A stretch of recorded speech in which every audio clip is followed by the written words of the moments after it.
Hi! Welcome to this part of my review featuring Legacy of the Cage, the Gauntlet! If you haven't seen the other parts of my review, featuring this dice-powered mixed martial arts action fighting game, please check out the playlist in the description below. This time we are going to talk about transitions and winning the fight.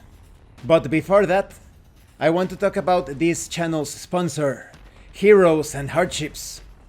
This is a universal RPG system, allowing you to play any genre, any theme, any story, any campaign, and you can create any character that you can imagine. You have hundreds of tools to assist you with that. The Kickstarter will begin pretty soon, in about 1 month or so. The links in the description of this video will take you to the Kickstarter, the website, the Discord.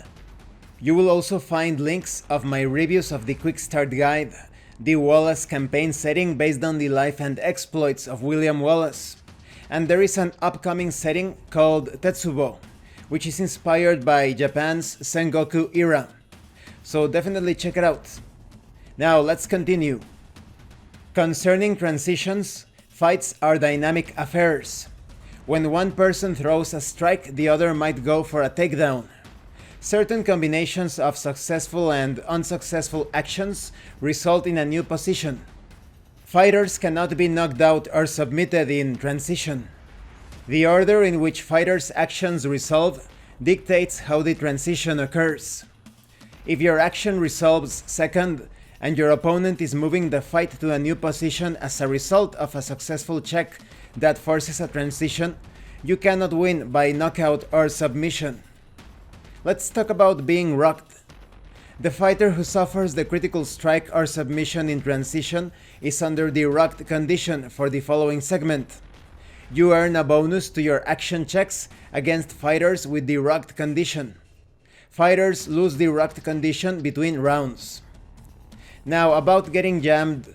When standing up, if you earn priority and choose to stand up, your opponent may not jam you and keep the fight on the ground in the same position. If you are active second, you may be jammed on your stand-up attempt should your opponent succeed on a reversal or submission attempt. When both fighters succeed on a non-critical takedown attempt, their efforts offset one another and jam the transition. Now, a break occurs after the final segment of each round. Like a real-world bout, fighters retreat to their respective corners to catch a breath and convene with their trainers to formulate a strategy for the next round. Fighters automatically recover durability equal to the recovery score. You regain safe durability until your safe pool is full, and apply the rest of the recovery, if any, to the critical durability. Any unused recovery is lost. You may not bank recovery for later rounds. Fighters may use skills whose activation time is listed as between rounds. The fighter who last had priority before the break chooses his or her skills first. The fighter may activate any number of skills before passing activation to the opponent. The fighter announces the intended skills to activate and marks them accordingly on the score sheet as well as the fighter profile sheet. Now, when it comes to winning the fight, like a real-world cage fight, a bout in Legacy of the Cage can be decided in one of 4 ways. The odds of finishing a fight at any given moment scale based on the differences in key stats. It's difficult to finish an opponent of relatively even strength in the first round. As the fight wears on, however, the percentages shift and favor warriors with better stamina. In the first round of a fair fight, nobody is at an advantage in terms of freshness. Both fighters have a 3% base target to land a critical in the first round. After the first round, competitors wear down at different rates, depending on their stamina score. In the second round and beyond, when you land a critical move, your stamina differential bonus plus your power score determines how forceful your attempt was. The bonus is determined by the difference between the two fighters' stamina. It scales aggressively as the fight progresses. Fighters with high stamina enjoy matchups that see them able to finish more often in the later rounds. Now, when it comes to sustaining damage, non-critical strikes and submission attempts that land do damage to the opponent's durability array in sequential order. Safe first and critical second. When a fighter is out of safe durability, the next damage they incur goes to critical durability. However, successful critical moves bypass the safe zone and do damage to the critical durability zone directly, no matter how much safe durability the fighter has. Whenever you take damage to the critical durability zone for any reason, you must make a minor injury check. The fight is over immediately if a fighter has no critical durability remaining and he takes damage to his critical durability zone. When it comes to a heart check, landing a critical move doesn't guarantee your immediate win. Whenever you succeed with a critical strike or submission attempt action, your opponent gets a chance to prevent the finish by performing a heart check, and then spending or burning heart points from the heart stat score. These points regenerate completely at the end of every match. When you're caught with a potential fight ender, you roll a heart check.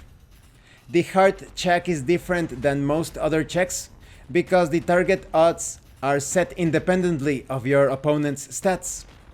Set your target at 10%, multiplying your current heart stat score. If you succeed and weather the storm, you must spend or burn heart points equal to the current round number. As the fight goes on, it gets more difficult to prevent a finish.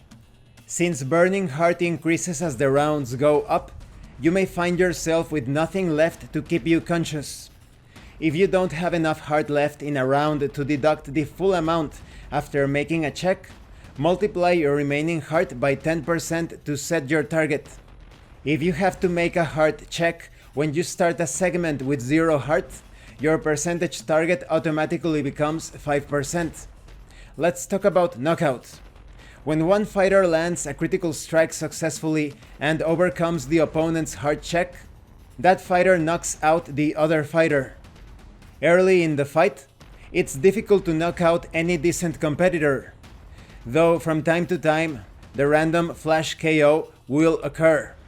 If a knockout happens, the fight ends immediately, so protect your chin. There is no distinction between a knockout and a technical knockout. Feel free to color the narration however you find most exciting for your table.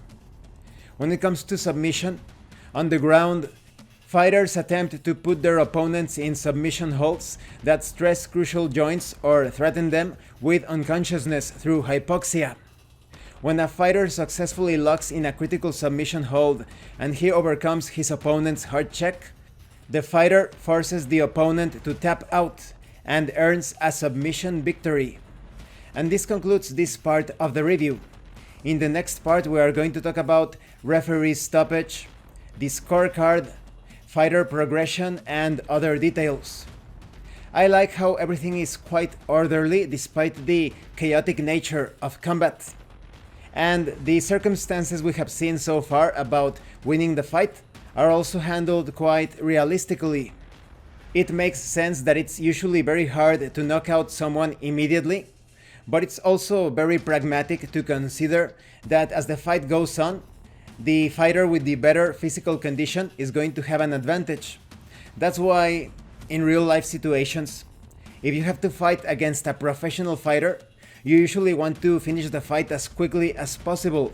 Otherwise, the superior condition or stamina will give the opponent the edge in the fight. Thank you for watching this part of the review. If you have any comments or questions, please let me know. And thank you so much to those of you that have been going the extra mile to support the channel. If anyone else wishes to further support the channel, you can send an Amazon gift card or a drive-thru RPG gift certificate. The information on how to do that will be in the description below. Once again, thank you, and see you later.